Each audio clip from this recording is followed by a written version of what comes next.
Hello guys, ito yung gym ko guys. Ito yung pinaka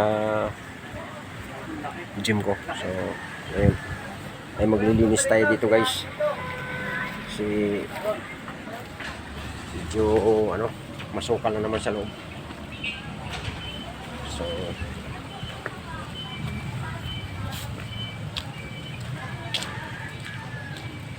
yan guys. Ito yung MMA. Yan.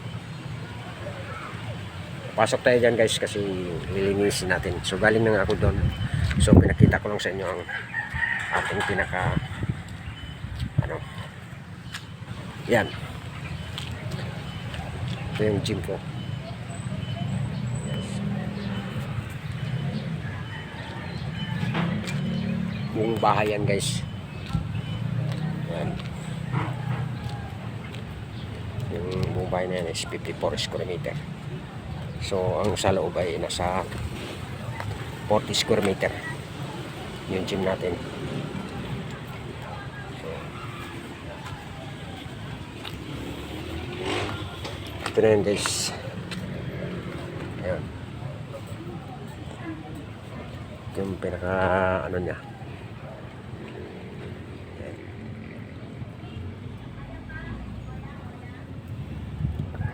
Ayan siya guys. So nagdala tayong walis guys. Ito yung walis para linisin siya. Pag ang training kasi na ito 2 times a week lang muna habang wala pang mga estudyante. Minsan wala rin darating eh. Kasi siyempre malayo ang lugar kasi. Kaya pagtyagaan lang natin muna maghintay-hintay ng mga estudyanteng mag-enroll pa. So ito yung gamit natin dito. Mga luma ilang pero mapapakinabangan pa naman. Mga improvise lang yan guys. Yung naman yan, mga luma yung mga arbor natin pero binalot ko na lang yan kasi sobrang tagal nang ginamit. Nasa 30 years may gitna. Nasa 40 years. Yung mga na yan. So malaki nang nakinabang. Malaki nang nakinabang dyan mga kabataan. Yan mga binata na. Mga anak na. So yung mga anak nila nasa high school. Yan. Yung mga estudyante natin. So ngayon, may mga master na rin. Mga sensei. So yun. At tayo tuloy-tuloy lang sa ating mga mithiin sa pagtulong ng kabataan. Kaya ang ating mithiin sa martial arts kahit na ganito ang ating kalagayan tuloy-tuloy para tayo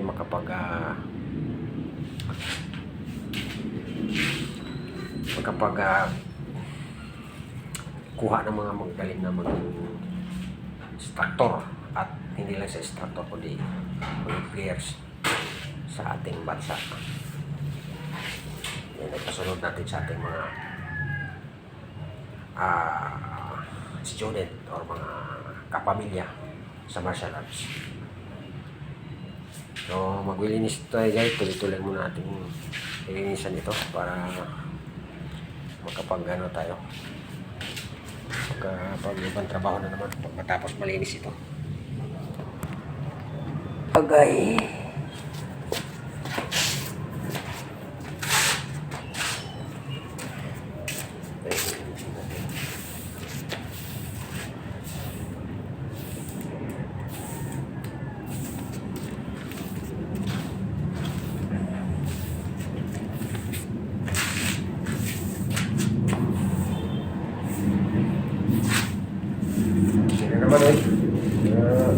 Ilang araw lang hindi nalinisan. Once a week lang training. Minsan. 2 times a week. 2 times a week may lumarating ng estudyante. Kasi tagalabas mo na mga estudyante nito. Nagsitraining. Kung mga old student pa. Kung mga datihan ko pa mga estudyante. Dumadayo pa dito pag training kasi dito mga bata is hindi pa sila regular student talaga.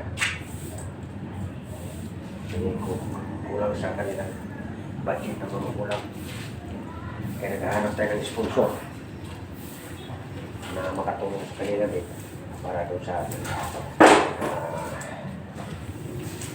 pang ano rin, pang allowance sa ating ano, sa ating pagtulong. Tapos dinalagay natin yung budget yung meron tayong kailangan sa pang araw-araw din pang gastos sa instructor. Hindi na naman ako nung tuturo hindi natin yung ating mga assistant instructor. Kailangan natin yung financial talaga support din sa ating video sa ating gym. Kailangan natin yung pwedeng baliwalain yun. Pag baliwalain natin yun, wala tayong budget doon, yung financial ay talagang iwanan ka na pamilya sa masyarakat. Kaya nga sinalakan na wala kasi siyempre kinapos tayo kasi nagkaroon na tayo ng karamdaman na hindi tayo makatuturo ng focus. Kaya mag-intay silang nawala. Yung skin ito. Saan saan na nagpupunta. Kaya yung nanatili lang, talagang yung legit na ano, na loyal ba? Pag hindi ka talaga legit na loyal sa iyong maging maestro, sa martial arts na teacher mo, sa founder mo, ay talaga mawalay ka na. Lumipat ka na ng bangko. Kaya kailangan talaga rin talagang matik. Okay? Anong martial arts? Kapag wala kang gano'n na strategy ay mawalan ka ng tao. Siyempre, hindi ka sila kasi tutuman din yung pamilya nila. Eh, nagkaroon ako ng problema kasi sa aking katawan kasi nagkakaroon tayo ng sakit. Hanggang ngayon, mayroon pa rin tayo karamdaman. Kaya kailangan ko talaga ang ganong assistant financial kasi nag-ano pa tayo, maintenance. Ano naman ang kalusugan natin, hindi pa bumalik ang nating katawan. Hindi naman sa katawan, kundi yung balik yung pag-bukit ng ating kalusugan. Kasi mahina pa. Kaya hindi natin yung financial. Kulang ako sa financial. Walang pambili ng mga gamot. Kaya hindi tayo makapag pero kung kasi napaputol-putol yung ano natin pagkagamot, kaya hindi tayo gumaling ng talagang tuluyan. Meron ang problema ko. Kinatapos nga ako ng sagot sa ating financial natin sa ating healthy. Kaya putol-putol ang ating paggamot sa ating katawan.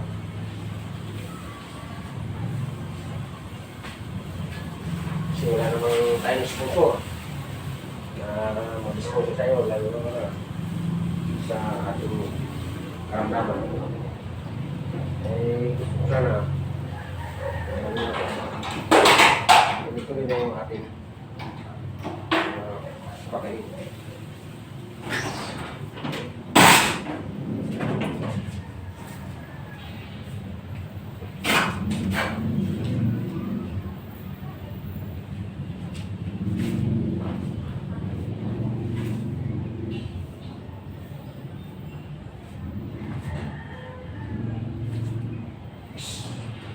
Uy! Ay, dito ka naman magtatae.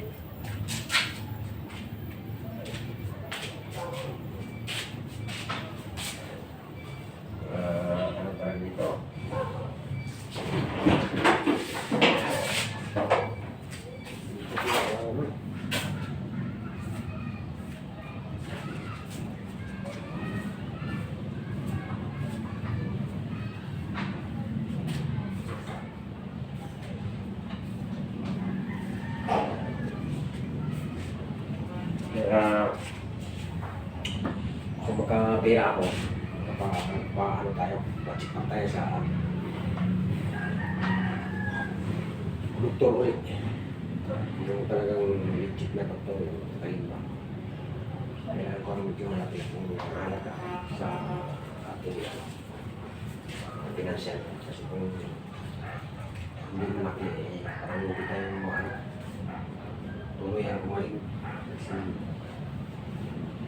yung tama ko sa kidney o sa puso. So, kung ano na sana ito, tuloy-tuloy na natin pag-alit. Kunting ano na lang kasi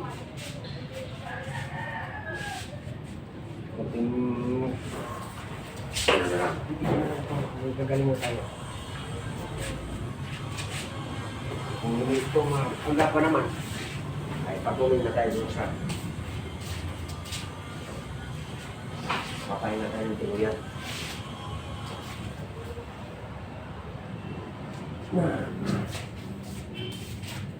Wala nang hinahan. Kasi wala na tayong budget.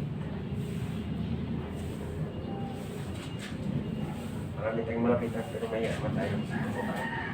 Hindi naman ako mangutan na tayo para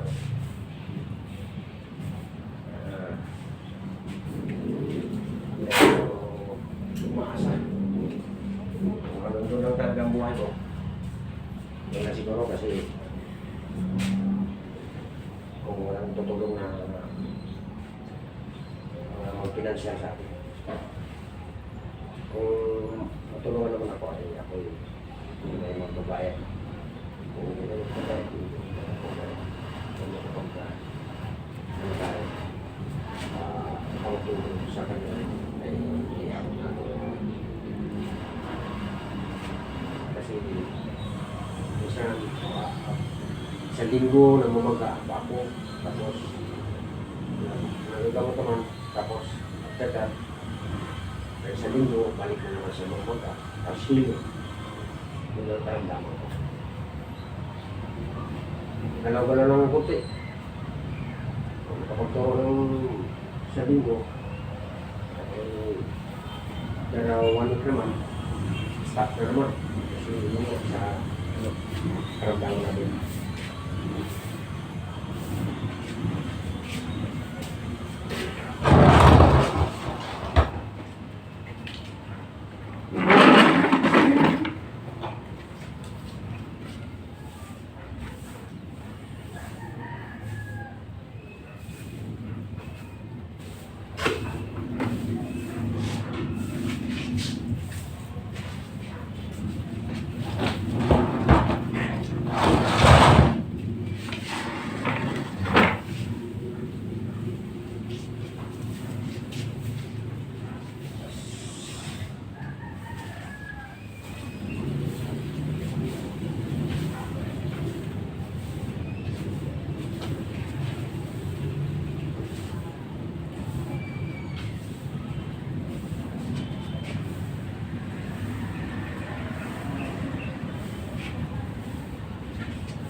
So yan guys, hanggang dito guys ang ating video, ang likod, ang Spin Vlog.